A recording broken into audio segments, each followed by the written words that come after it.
Yo, what's up, everybody? It's DJ the Sports Blurred. I am back almost 24 hours after the game, that Tennessee game.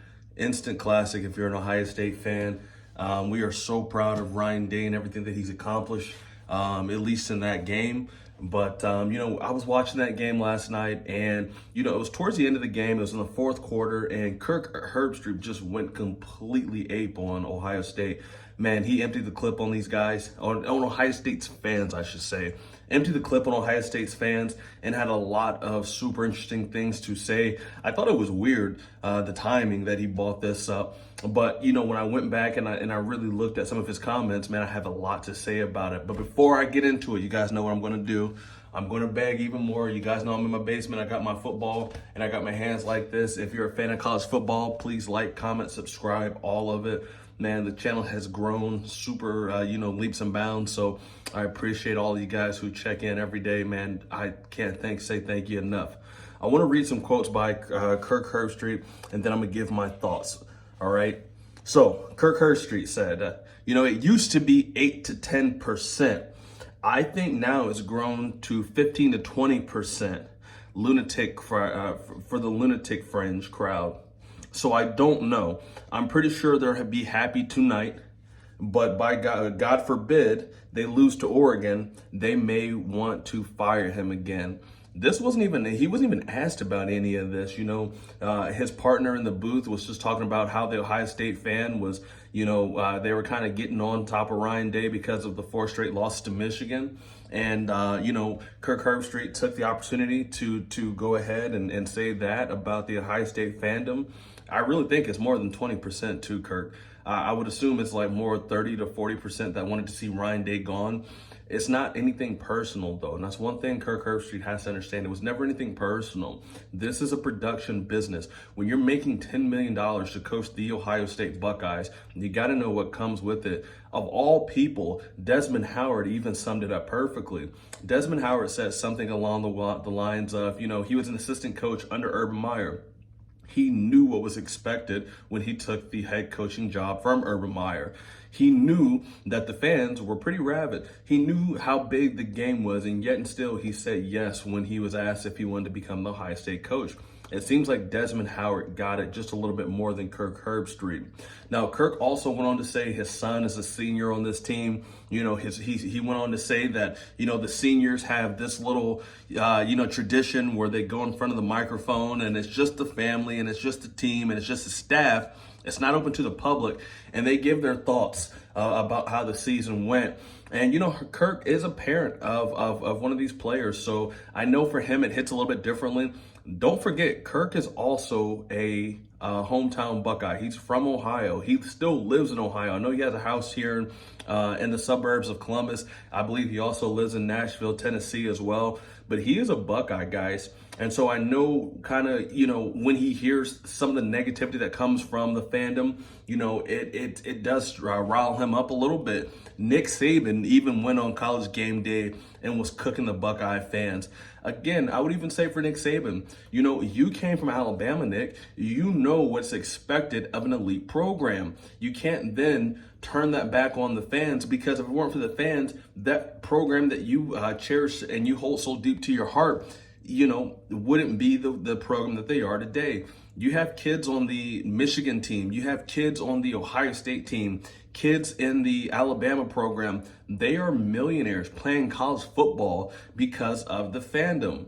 Now, it's also because of their talent, absolutely. But if there was no market for their talent, they wouldn't be the millionaires that they are today. Imagine that, 18, 19, 20-year-old kids, millionaires. The quarterback for Tennessee signed a $9.5 million NIL deal before he even stepped on campus at Tennessee. So it's because of the fandoms, and because of the passion that a lot of these fans come with, that you're able to reap the benefits. Again, if it weren't for Kirk being a Buckeye previously in his early years, he wouldn't be the guy he is today on the national television stage. Now, Kirk went on to say a couple of things, He went on to call out First Take as well, because it wasn't just Ohio State fans. It was Shannon Sharp. It was Stephen A. Smith. It was all them guys on First Take. and he said this about First Take. First Take tried to fire him, Ryan Day. So I'll be excited to see what they have to talk about Monday after this performance. You know, they're trying to refine his replacements, but here he is. He's still got his hat on and he's still working. Now, the one thing that I wish Kirk would have done was call those guys out by name. Call out Stephen A. Smith. Call out Paul Feinbaum. Call out Shannon Sharp. He didn't. Now, he did call out First Take, which is pretty much all encompassing of those guys. But call them out by name. Kirk, you work for ESPN. So let's be honest here. And you're one of ESPN's highest paid employees right now. Call out the other coworkers if you think that they're saying things wrong about Ryan Day. You called out Ohio State's fandom. Call out Call out Stephen A. Smith. Call out Paul Feinbaum. I think that would have been fair if he would have done that. Again, I thought it was a little weird that he would just come out and just say that, come out, empty the clip. Especially when no one really asked him about it. He went on to later say that even the Skull session was about 50% full. Kirk, you got to understand, these guys are upset. A lot of Buckeye fans are upset. They want to beat Michigan. That's almost the only thing that matters here at Ohio State. We could have lost the game to Tennessee had we beat Michigan, but we couldn't have done both. We couldn't have lost the game to Michigan, especially 4 straight times, and then come out and then lay an egg versus Tennessee. Now, as for me, DJ the Sports Blurred, I'm happy right now, guys.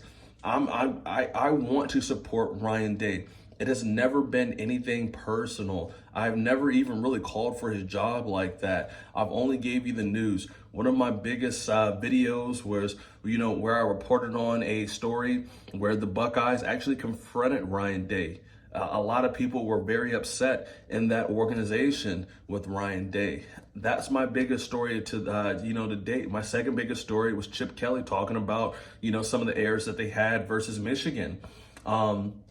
Guys, I'm just here to give you guys the news. I'm here to hear what you guys have to say in the comments. I'm always going to try to respond back to the comments as well. But I just thought that what Kirk Herbstreit said was a little bit out of bounds. It seemed like it was a little personal for him in Ohio State, and it always has been. There's been this super interesting dichotomy between Kirk Herbstreit and Ohio State fandom. Again, him being a Buckeye, him playing for the Buckeyes, playing quarterback for the Buckeyes, him always being here in Columbus for game day, he pretty much has the pulse of the team down. I know he's probably friends with Ryan Day. I know he's probably friends with some of the players. I know he's probably friends with the AD here at Ohio State and a lot of old players too. So I know he hears a lot more than what I hear, no problem. That being said, I would think that if he heard all of that, he would have a better understanding of what Buckeyes feel and what Buckeyes think. Urban Meyer did. Why couldn't Kirk Herbstreit? I just thought that was a little weird. Again, I'll say this to kind of wrap it up. I do think some of the Buckeye fans are a little extreme. Maybe I'm in that class. I don't think that I am because I never called for Ryan Day's job, but I do know of people who are extreme. I would never go after Ryan Day's family. I would never go after Ryan Day personally, but I do and have heard of some Buckeye fans attacking the family, attacking Ryan Day personally, and I think that's uncalled for. I think that's a little bit out of bounds. However, like Desmond Howard said, of all people, the Michigan guy, you knew what you signed up for. When you signed on that $10 million a year pay salary, you knew it exactly came with it. You watched Urban Meyer damn near have a heart attack on the sideline every week, right? Because the stress of this job, the stress of becoming the Ohio State head coach is almost equal to the stress of being the president of the president of the United States of America. It's just that big a job, especially when you're here in Columbus, Ohio. But guys, let me know. Let me know if you think Kirk Herbstreit was right. Let me know if you think he was wrong. Let me know if you think I'm right. Let me know if you think I'm wrong.